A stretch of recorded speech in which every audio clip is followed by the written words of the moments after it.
ini atas kasih karunia anugerah pertolongan perlindungan sepanjang malam. Ini telah saatnya kami hari Minggu, hari beribadah bersama berkumpul sidang jemaat Gereja Bethel Tabernakel Kasih Karunia akan memberitakan Injil, akan bersorak-sorai, bernyanyi-nyanyi, memuji dan menyembah Tuhan. Kau pimpin kami semua yang hadir dalam pujian dan penyembahan. Kau pimpin kami semua pelayan-pelayan. Kau berkati semua yang hadir jemaat-Mu, baik yang ada di perjalanan yang ada sudah di tempat ini. Kami semua menginginkan kekuatan kasih karunia dan kuasa keajaiban, berkat-berkat mujizat turun di tempat ini, memenuhi kami semua, membimbing kami semua dari awal sampai akhirnya. Kami Bapa, kami buka dalam nama Bapa, Putra dan Roh Kudus, demi nama Kristus Yesus Tuhan. Haleluya. Amin.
Haleluya. Terima kasih Bapak, kembali kami hadir untuk mendengarkan dan merenungkan firman. Biarlah hati kami mendengar dan melihat kebenaran firman-Mu adalah kekuatan, kemampuan, kedahsyatan, kehebatan, kepandaian, kepintaran, dan kecerdasan bagi kami. Ya, firman terus yang terus memimpin, menuntun, membimbing kami dari dalam kebenaran masuk lebih dalam kebenarannya, sehingga kami berwawasan luas, berkemampuan luas dalam ilmu pengetahuan akan firman. Dan diberkatilah kami semua di dalam nama Yesus Kristus Tuhan Allah kami. Haleluya. Amin. Salam. Salam damai sejahtera bersama Yesus Kristus Tuhan Allah kami. Haleluya.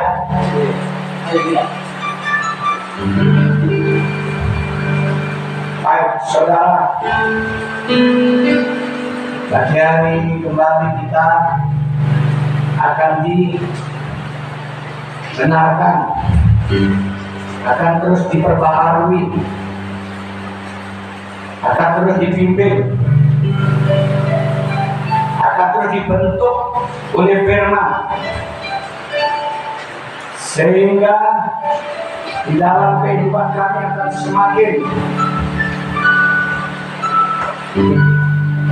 dimuliakan, diagungkan, ditinggikan, dibesarkan, dan diberkati dengan segala hal. Dan firman pada pagi hari ini, saudara, kita akan mengangkat lagi tentang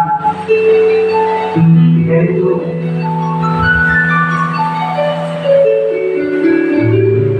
apakah kita harus takut kepada Tuhan sehingga boleh diasumsikan bahwa Tuhan itu sangat jahat, atau apakah kita ini melihat bahwa Yesus Kristus itu adalah jahat atau Tuhan kita jahat dan kita harus takut kepada Tuhan. Ini apa urgensinya, apa kebenarannya, dan apa relevansi. Saudara yang dikasihi, apa yang melatar belakangi sehingga seringkali khotbah mengajarkan takut akan Tuhan? Itu apa yang melatar belakangi? Mari kita bahas, kita lihat.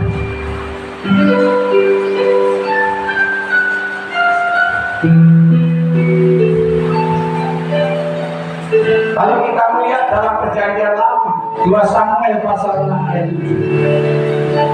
Mari kita lihat.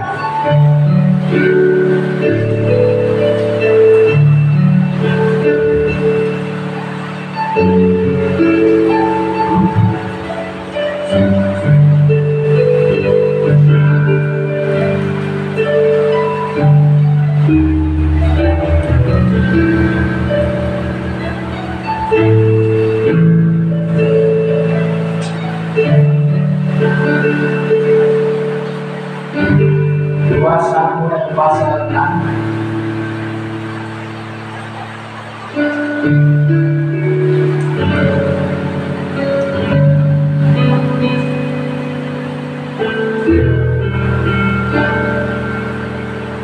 Maka bangkitlah murka Tuhan terhadap Usa, lalu Allah membunuh dia di sana karena keteledorannya itu.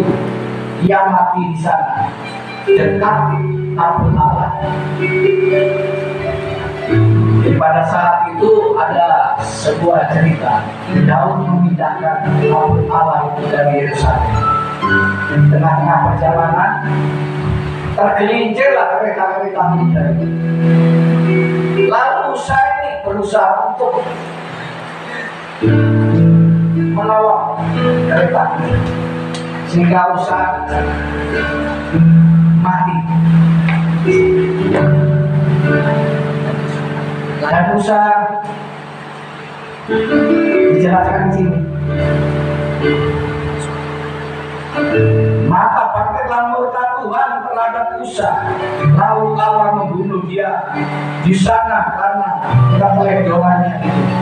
Ia mati di sana dekat tabut Allah. Di sini dari ayat 1, kalau kita ingin tahu, ketika mereka sampai ke tempat pemilikan Nakon, maka Usa mengulurkan tangannya kepada tabut Allah itu, lalu memegangnya karena lembu-lembu itu tergelincir. Ya, maksudnya di sini karena lembu-lembu itu tergelincir, bukan kereta udaranya. Lembu-lembu itu tergelincir sehingga Usa ini berusaha menolong. Ya, lembu-lembu itu dan tangannya memegang tabut Allah itu sehingga Usa mati. Itu yang melatar belakangi kenapa ya yang seringkali dikatakan kita harus takut kepada Tuhan, karena takut kalau dihukum Tuhan seperti Usa ini. Pengertiannya seperti itu. Lalu kita lihat Kisah Para Rasul ayat 15, ayat 3 sampai 8 menjelaskan Bapak. Di sini apa? Ananias dan Sapira mati dikutuk oleh Rasul Petrus. Karena apa? Dianggap Ananias itu bohong, ya. Karena apa yang dijualnya harga tidak disampaikan atau diberitahukan sesuai dengan harganya. Yang mungkin disisihkan untuk beli apa, untuk anaknya dan lain sebagainya. Sehingga pada saat itu matilah yang namanya Ananias. Dan kemudian di sini tidak lama lagi istrinya Sapira datang. Nah, rupanya Sapira dengan Ananias ini kompromi. Jadi ingin mengatakan yang tidak sejujurnya. Akhirnya apa? Petrus mengatakan suamimu barusan dikubur dan kau akan menyusul suamimu pula. Apakah itu yang membuat atau melatar belakangi bahwa kita harus takut kepada Tuhan, ya? Jadi konotasinya takut kepada Tuhan itu atau latar belakangnya adalah ya saya jelaskan tadi. Itu konteks perjanjian lama yang memang itu berlaku. Dasarnya apa? Dasarnya adalah hukum Taurat. Ya, dasarnya itu hukuman. Jadi Taurat itu menghukum orang-orang yang bersalah dan Tuhan mengizinkan untuk orang-orang itu dihukum. Itu penjelasannya mengenai kenapa takut.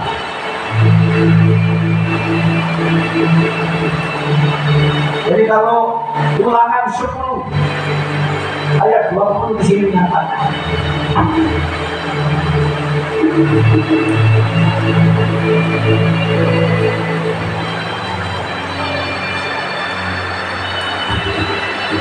sedang 12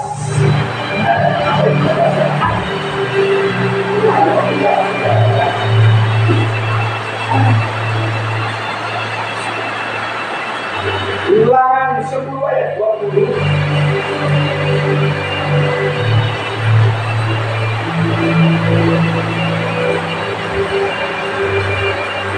Janganlah mengucapkan saksi dusta tentang sesamamu.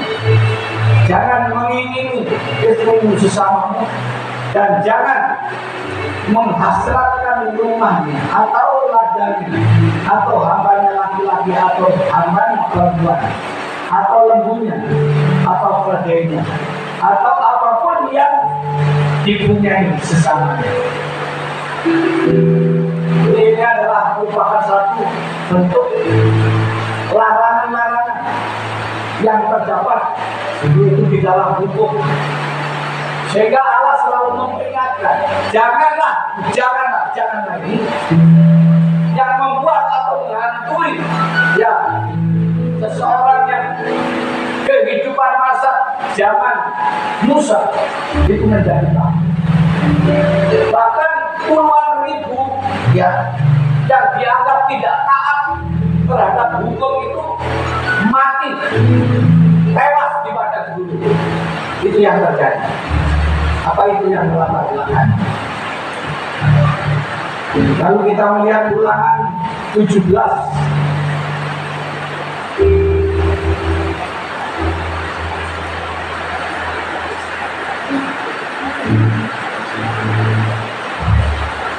ayat 2 sampai 7.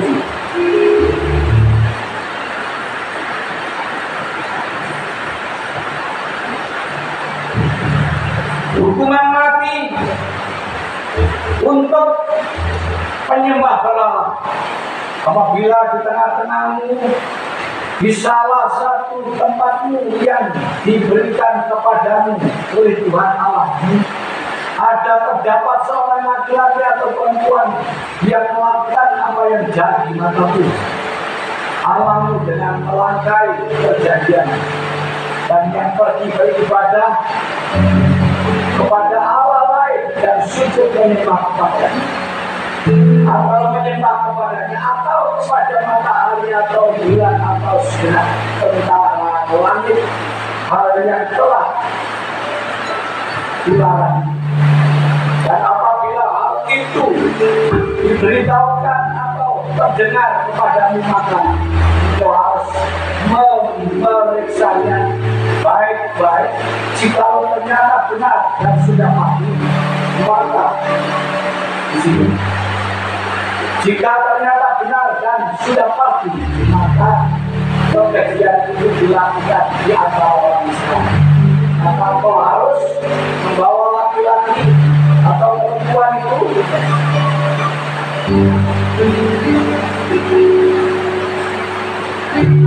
melakukan perbuatan jahat itu keluar ke pintu gerbang. Kemudian laki-laki atau perempuan itu harus dilempari. Kau lempari dengan batu sampai. Jadi itu adalah satu hukuman. Dan oleh karena memang ketetapan berdasarkan hukum Taurat. Apakah itu relevansi? Ya. Apakah itu masih berlaku di dalam zaman yang sekarang ini, yaitu jangan kasih karunia yang ada di dalam Yesus Kristus? Kenapa kita harus takut dan kenapa kita harus tidak takut? Jadi kita harus bisa membedakan antara zaman Taurat Musa atau zaman perjanjian lama, kejadian dan sampai Taurat, dengan perjanjian baru dari Injil tidak sampai Taurat. Kita melihat apakah kita harus takut? Kenapa kita harus tidak takut?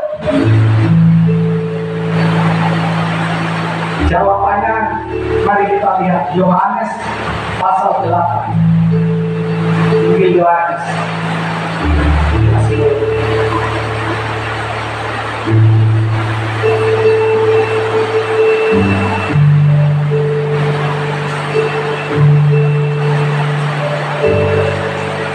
Injil Yohanes pasal 8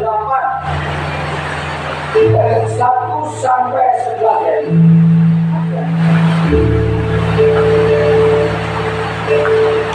Tetapi Yesus pergi Bukit Zaitun. Pagi-pagi benar ia berada lagi bait Allah dan seluruh rakyat datang kepadanya. Ia duduk dan mengajar mereka. Maka ahli-ahli Taurat dan orang-orang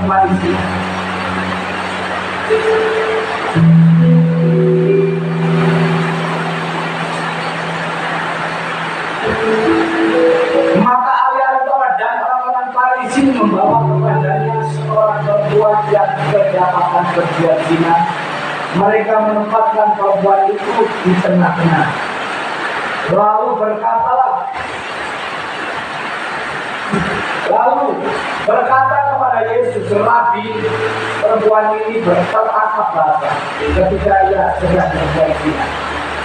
Musa dalam hukum Taurat memerintahkan kita untuk melempari perempuan yang demikian. Apakah pendapat tentang hal ini? Lalu Yesus menjawab, mereka mengatakan hal itu untuk mencobai dia supaya mereka memperoleh sesuatu untuk menyalahkannya. Tetapi Yesus membungkuk lalu menulis dengan jarinya di tanah. Dan ketika terus-menerus bertanya kepadanya, ia pun bangkit berdiri lalu berkata kepada mereka, barang siapa di antara kamu tidak berdosa, hendaklah ia yang pertama melempari.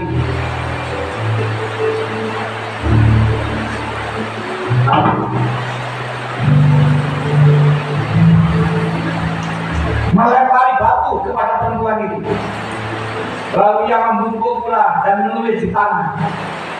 Tetapi mereka mendengar perkataan, pergilah mereka seseorang demi seseorang, mulai dari yang tertua. Akhirnya tinggallah Yesus seorang diri dengan perempuan itu yang telah di tempatnya, yang tetap di tempatnya. Lalu Yesus bangkit berdiri dan berkata kepadanya, "Hai perempuan, di manakah mereka? Tidak ada seorang pun yang menghukum engkau." Lalu jawabnya, "Tidak ada, Tuhan." Lalu kata Yesus, "Aku pun tidak menghukum engkau. Aku pun tidak menghukum engkau. Pergilah dan jangan berbuat dosa lagi mulai dari sekarang." Jadi ini adalah sesuatu yang membuat satu analisa bahwa ada seorang yang dibawa kepada Yesus yang sedang kedapatan berbuat zina. Lalu menurut orang atau ahli Taurat, orang yang membawa perempuan itu, menurut hukum Taurat, orang ini harus dilempari batu sampai mati. Pertanyaannya kepada Yesus, bagaimana Rabi pendapatnya atau guru? Jadi Yesus ini dipanggil guru. Yesus menjawab, "Barang siapa di antara mereka yang tidak berbuat dosa, silakan yang pertama melempari batu." Lalu respon mereka bagaimana? Tanggapan mereka bagaimana? Tidak ada satupun yang merespon, menjawab, menanggapi apa yang disampaikan Yesus. Lempari batu barang siapa yang tidak berbuat dosa. Dan mereka meninggalkan satu persatu, mulai dari yang kecil, mulai dari yang tua hingga sampai yang kecil. Semangat, bawa semangat supaya saya lebih semangat. Jangan membawa saya tidak semangat. Jadi lempari batu tidak sampai mati. Itu menurut hukum Taurat. Tetapi Yesus mengatakan, barang siapa yang tidak berdosa, lempari yang pertama kepada perempuan ini. Tetapi tidak satu pun yang sanggup, karena mereka merasa bahwa mereka adalah berdosa. Dengan demikian mereka meninggalkan satu persatu, mulai dari yang tua sampai yang paling kecil, pergi. Kemudian di situ tinggal seorang diri Yesus dengan seorang perempuan itu tadi. Yesus bertanya, "Kemana mereka?" Dan perempuan itu menjawab, "Tidak ada, Tuhan." Lalu jawab Yesus, "Saya juga tidak menghukum engkau, dan pergilah, jangan berbuat dosa lagi." Apa itu maksudnya? Bahwa tidak ada seorang pun yang boleh menghakimi seseorang, karena semua orang berbuat dosa dan semua orang masih bisa berbuat dosa. Jadi kalau saat ini ada orang yang masuk di dalam neraka, pendakwaan atau didakwa sesuatu di sini susah untuk menghakimi mereka. Karena apa? Karena yang mau menghakimi juga banyak berdosa. Jadi ada di sini seseorang yang menghakimi, tetapi dijual, dia juga akan mendapatkan hukuman. Seperti di negara kita, ada seorang hakim yang dihukum, ada seorang jaksa juga dihukum, ada seorang polisi juga bisa dihukum. Padahal mereka adalah bertindak sebagai hakim-hakim dan bertindak sebagai seorang yang harus mengadili. Kenyataannya seperti yang Yesus katakan, bahwa di sini orang yang membawa perempuan yang berbuat zina ini ternyata juga banyak dosanya. Ahli-ahli Taurat, orang-orang Farisi. Dengan demikian tidak ada seorang pun yang berani melempari perempuan itu. Itulah sebabnya saya mengatakan, kenapa harus takut kepada Tuhan? Ada jawabannya di sini. Yang pertama, Yesus tidak menghukum. Yang kedua, kita lihat Yohanes 15 ayat 12.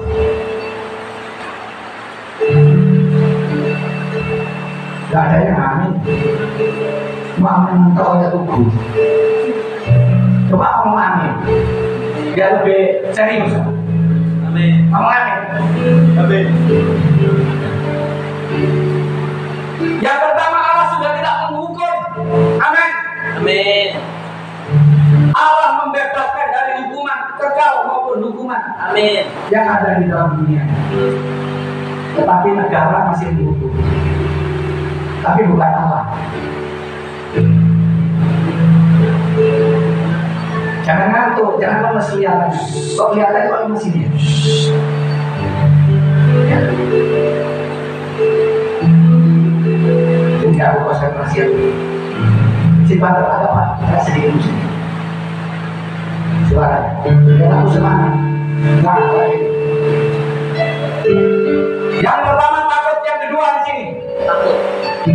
Yohanes 15 ayat 12 sampai 15. Coba dibaca.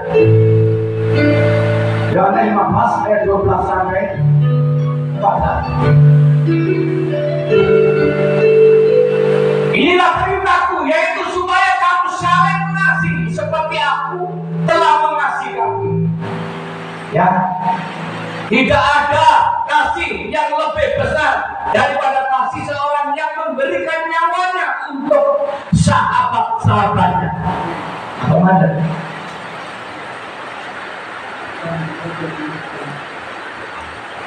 Apa artinya?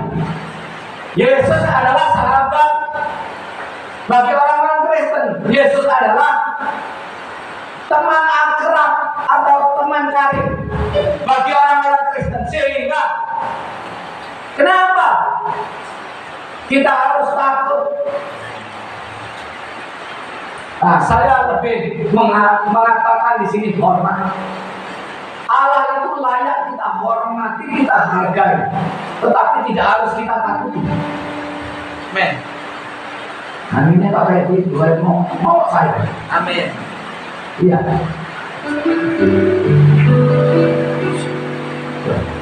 Rasanya gelap.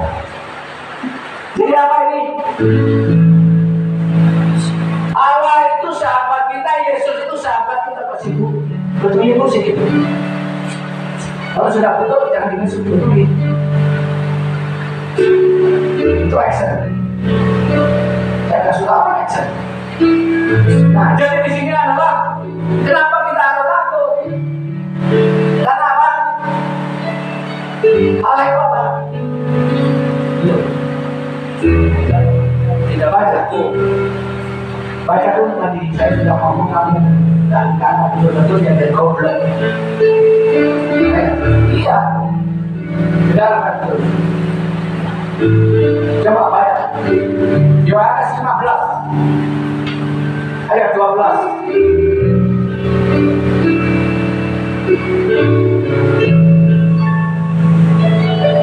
Baca, berdiri, keras.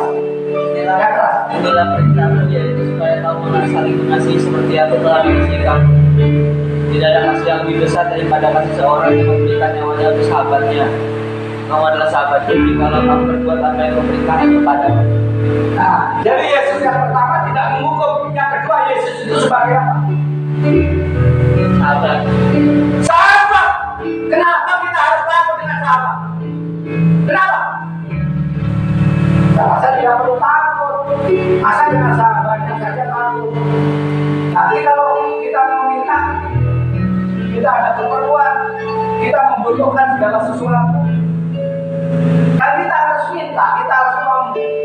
Bagaimana kalau kita ada jarak dengan sahabat dan kita takut dengan sahabat?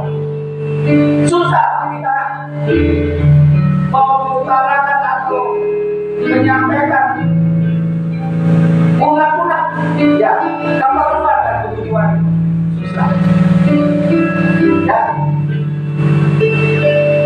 Oleh sebab itu di sini kita tidak perlu takut, tetapi hormat, menghormati, menghargai, menghormati orang khotbah itu maksudnya itu menghormati Tuhan, menghormati para penginjil, para pendeta, para guru, itu sama dengan menghormati Tuhan.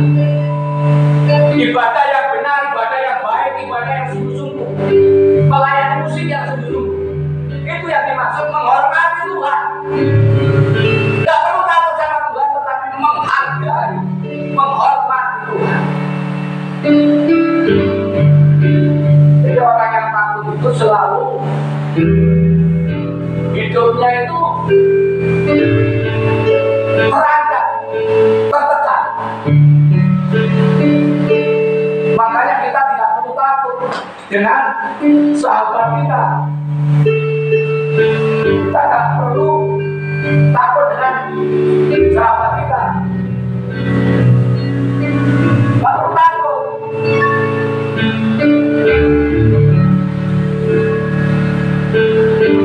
Kita harus dekat dengan Tuhan. Kita harus dekat.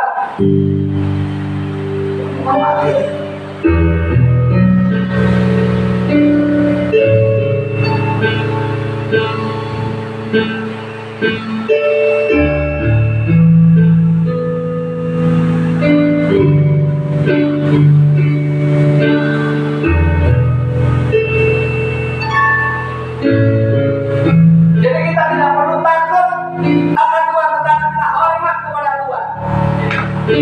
Menghormati, menghargai ibadah, menghormati ibadahnya, menghormati penginjilnya, menghormati yang berkhotbah, menghormati sesama teman yang ada di dalam gereja.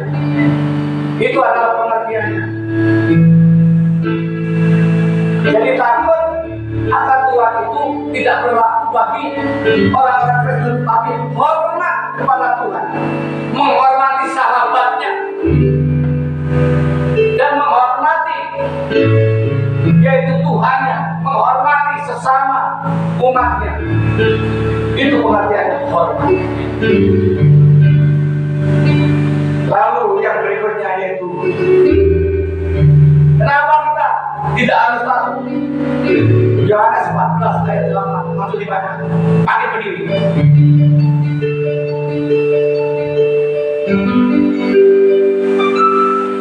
Yohanes 14. Coba. Aku tidak akan meninggalkan kamu. Aku tidak akan meninggalkan kamu sebagian di jatuh. Aku datang kembali padamu. Terus. Tinggal sesaat lagi dan dunia tidak akan melihat aku lagi. Terus sampai mana?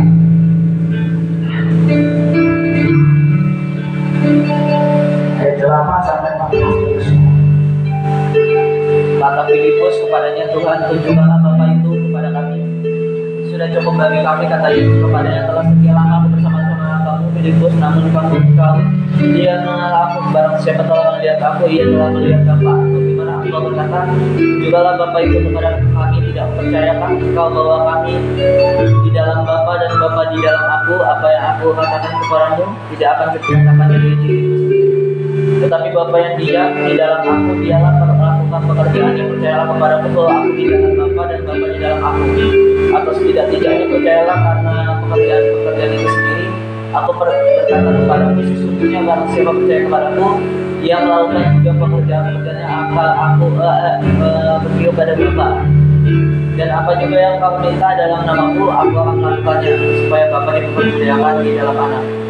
Jika kamu meminta sesuatu kepadaku dalam namaku, aku akan melakukannya. Apa? Kenapa kita tidak takut atau tidak harus takut kepada Tuhan kita, karena Tuhan kita adalah Bapa kita. Amen. Kalau ada anak takut sama bapaknya itu bisa dipertanyakan. Anaknya masih nakal, balik kalian sudah mencuri. Jadi kenapa di sini urgensinya bahwa kita tidak perlu takut dengan Tuhan, tetapi hormat kepada Tuhan, karena Tuhan itu adalah Bapa kita. Amin. Ketika kita takut dengan Bapa, ya mau minta ya takut. Mau ada perlu membayar sekolah, kita uang untuk kuliah takut. Ya. Mau minta mau menikah takut. Ada orang takut sama bapaknya, itu salah. Jadi orang-orang percaya, orang Kristen tidak takut kepada Tuhan, karena ketakutan akan membawa dampak sesuatu yang tertekan, akan membawa dampak sesuatu yang tidak enjoy, tidak happy. Di dalam memuji dan menyembah Tuhan tidak happy. Kenapa? Merasa tertekan dan takut.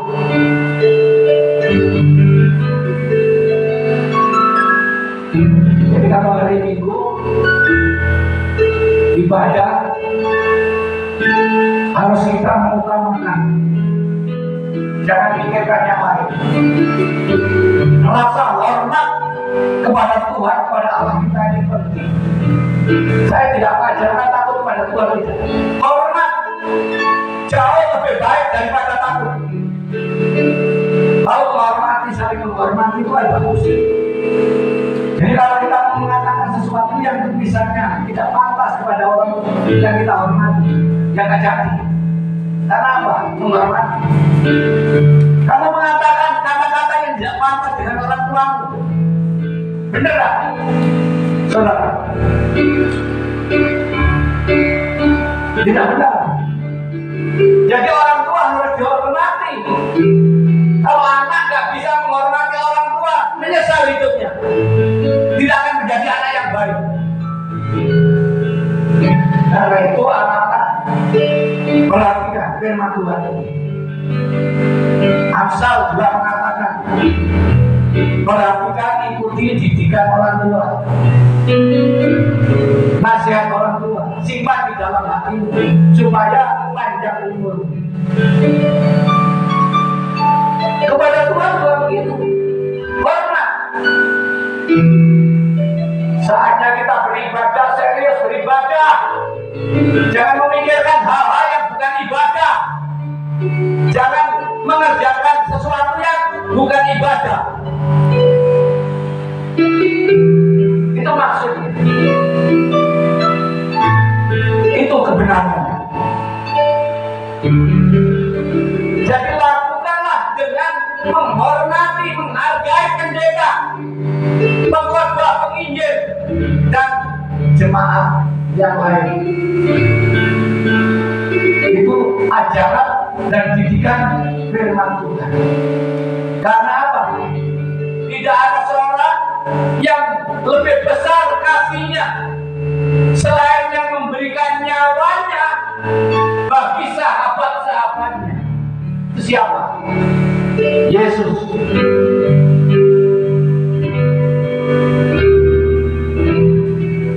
Dan Yesus itu adalah Bapa. Ya. Barang siapa melihat saya, melihat Bapa, dan barang siapa ya mau melihat Bapa, ya saya ini, Yesus ini.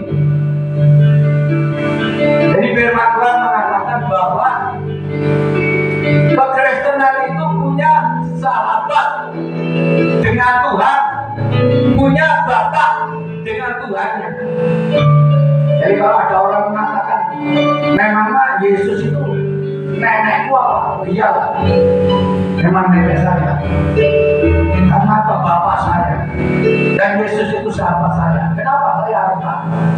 Tetapi hormat. Menghormati Tuhan, menghormati pekerjaan Tuhan, menghormati pelayanannya, menghormati firman-Nya yang disampaikan. Itu adalah sesuatu yang harus kita kerjakan. Dan kita bisa melakukan itu oleh karena apa? Bimbingannya, pimpinannya, Roh Kudus. Roh Kudus itu yang memimpin kita untuk kita di sini menghormati. Anak harus menghormati orang tua. Jangan sampai berani sama orang tua. Jadi kalau ada kita di sini melihat kejadian di mana-mana bahwa ada anak-anak kalau jalan-jalan menjadi penjamret, menjadi geng-geng yang ada di jalan-jalan, itu tidak menghormati orang tua, tidak menghormati bapaknya, tetapi takut sama bapaknya. Jadi berani kalau di luar, tetapi kalau di hadapannya takut. Mau ngomong masalah SPP atau sekolah, takut. Mau ngomong masalah kesulitannya takut. Kalian pasti punya masalah, saudara pasti punya masalah, dan anak-anak pasti punya masalah. Kalau kita sebagai orang tua mengajarkan takut sama kita, anak-anak saudara maka akan menjadi anak yang nakal. Anak-anak saudara akan menjadi anak yang. Tetapi kalau mengajarkan orang tua atau anaknya kepada orang tua, menghormati, menghargai apa? Perjuangan orang tua, menghargai karya orang tua. Dari bayi dibesarkan menjadi besar, dan besar disekolahkan sampai SMA, SMP, SD, bahkan ada yang sarjana. Masa anak tidak bisa menghormati orang tua? Keterlaluan. Keterlaluan. Anak marah sama orang tua, tidak pantas, tidak layak. Itulah yang saya maksud bahwa kita ini dengan Tuhan adalah, Tuhan itu Bapak kita, dan kita dengan Tuhan, Tuhan itu adalah sahabat kita. Kita tidak perlu takut. Kita relax, enjoy. Kita bebas bernyanyi, kita bebas memuji, kita bebas menyembah, kita bebas menari-nari, berlomba-lomba, menyanyi dan menari dalam ibadah kita. Karena apa? Tidak ada yang kita takuti. Tidak ada takut perjanjian Allah yang ada di dalam gereja seperti zamannya dahulu. Tetapi yang ada Allah Immanuel, Allah beserta kita. Allah sudah dekat di dalam hati kita. Allah sudah menyertai di dalam kehidupan kita dan menjadi satu di dalam pribadi, yaitu roh, jiwa, dan tubuh kita. Itu adalah Allah, Yesus Kristus, Tuhan yang memimpin dan menuntun, membawa kita dari kekal sampai kekal, dari dunia hingga sampai kepada surga. Inilah kebenarannya. Jadi ada alasan kenapa kita tidak takut kepada Tuhan. Tidak harus takut. Satu, Allah tidak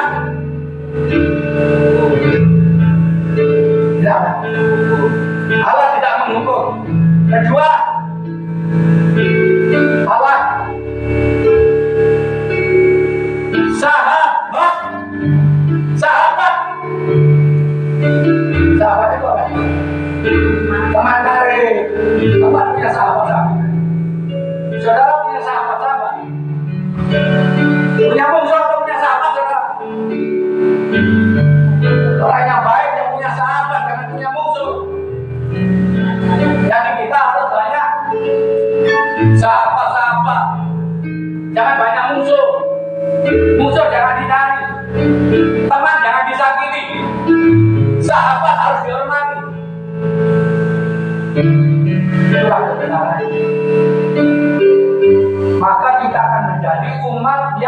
damai sejahtera.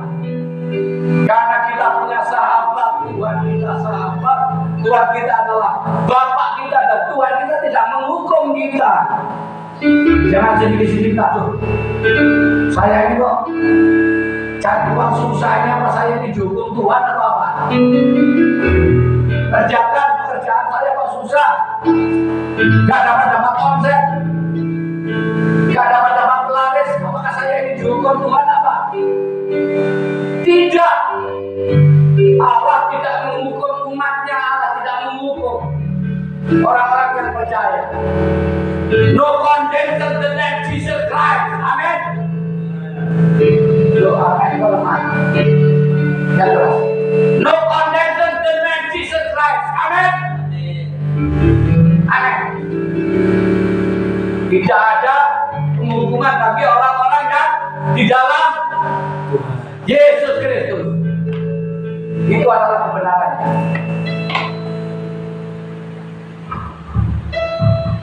Jadi kalau kita orang Kristen dan orang yang percaya masih punya rasa takut, terus diajarkan rasa takut, gemetar di hadapan Tuhan, gentar di hadapan Tuhan. Apa? Bagaimana kita bisa berbuat sesuatu yang lebih baik lagi, yang lebih apa namanya? Yang lebih progres lagi, yang lebih baik lagi, yang lebih jelas. Tetapi di sini karena takut,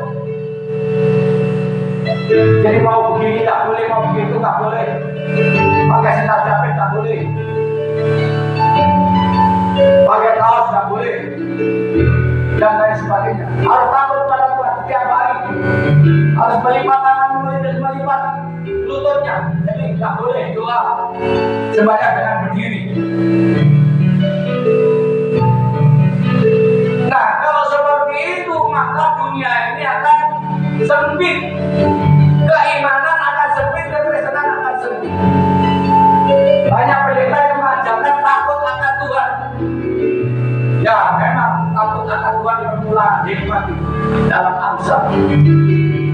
Tetapi itu konsep perjanjian lama, memang ada hukum. Tetapi di dalam Kristus Yesus, di dalam kasih Kristus, di dalam kasih karunia Yesus Kristus, setelah Yesus mati di kayu salib dan bangkit hidup selama-lamanya, membawa pembebasan bagi orang-orang yang percaya, yang terbelenggu, yang dihukum oleh Tuhan, yaitu kekal.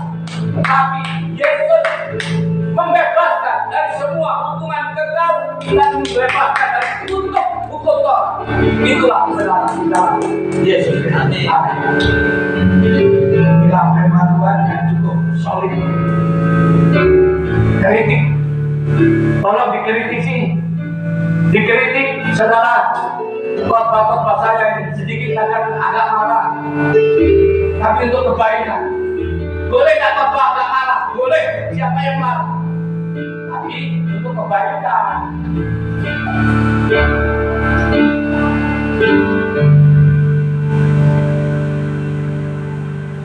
Ku kasih kau dengan kasih Tuhan. Ku kasih kau dengan kasih Tuhan. Ku lihat di wajahmu kemuliaan-Nya. Ku kasih kau dengan kasih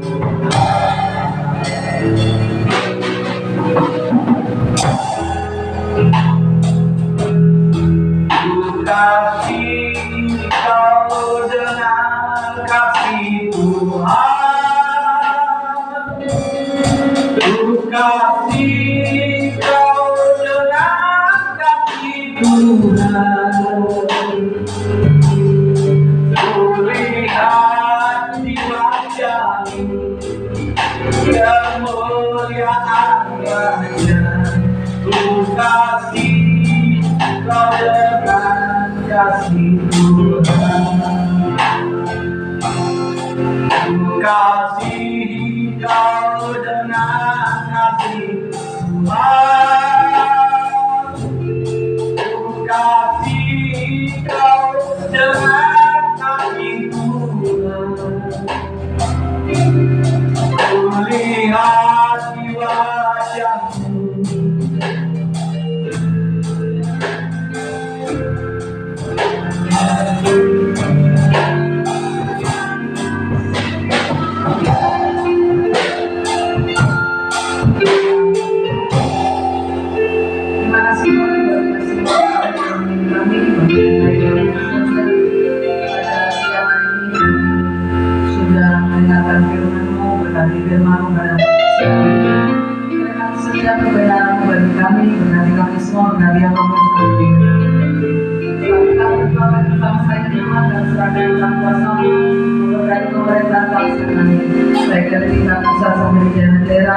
anugerah menjadi bagian setiap bangsa kami, memberkati bangsa ini dengan damai sejahtera dan sukacita.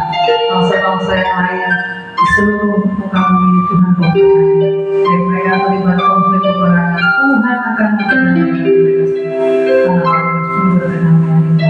Orang yang sakit, mereka di rumah, mereka di rumah sakit, Tuhan sembuhkan. Dalam mereka percaya oleh diri Yesus Kristus Tuhan, sakit penyakit apapun sudah dipulihkan, disembuhkan sempurna di dalam kekuatan kuasa Tuhan. Terima kasih Bapa atas ucapan syukur kami dalam nama Yesus Kristus Tuhan. Kita akan mendengarkan untuk berbagi pada seperti biasa dalam ibadah ini. Terus ibadah keluarga tahu Jumat ada doa malam dalam acara satu disertai dengan bagian musik. Kita akan turut ibadah kita pada siang ini.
Baik saudara yang terkasih, mari kita bangkit dan berdiri mengangkat kedua tangan kita. Sambutlah dia Raja di atas segala raja dan Tuhan di atas segala Tuhan yang membentuk bumi langit dan alam semesta ini, yang memberi hidup bagi kita semua yang hidup dan memberkati semua benda-benda yang mati. Diberkatilah semua yang ada di bumi ini dan kita semua yang percaya diberkati, katakan amin.